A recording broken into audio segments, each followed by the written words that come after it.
Nous avons le plaisir d'accueillir à nouveau la 5e biennale du pastel qui cette année s'appelle Pastel & Co.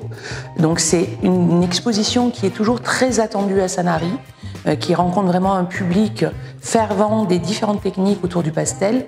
Et cette année, justement, l'intérêt, c'est qu'on va aller aussi sur toutes les autres pratiques autour de l'eau de façon générale. Donc on accueille également des sculpteurs, par exemple, ce qui va permettre de diversifier encore la créativité de nos artistes et permettre à chacun de trouver des œuvres qui vont être en résonance avec ce qu'ils apprécient.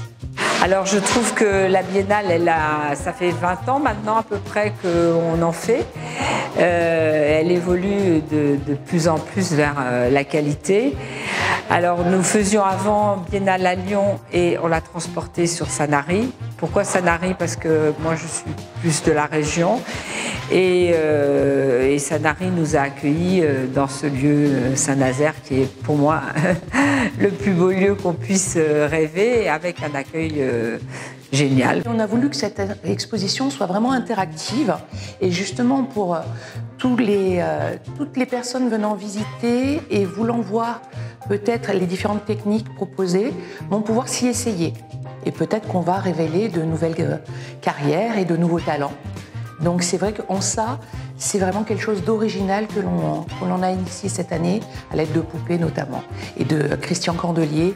Donc j'ai créé il y a 20 ans cette initiation gratuite et les gens peuvent laisser leurs dessins et à la fin, pour faire une interactivité, on fait un prix du pastelliste d'un jour, c'est-à-dire que c'est les artistes qui vont décider du meilleur dessin fait pendant les ateliers. Les artistes sont justement toujours très surpris de l'accueil qu'on leur fait sur Sanary, puisque Sanary est vraiment une ville qui aime les artistes. Donc c'est pour ça qu'on a autant de candidatures justement pour nos salles, puisque les artistes savent qu'ils sont bien accueillis, que la municipalité vient les voir.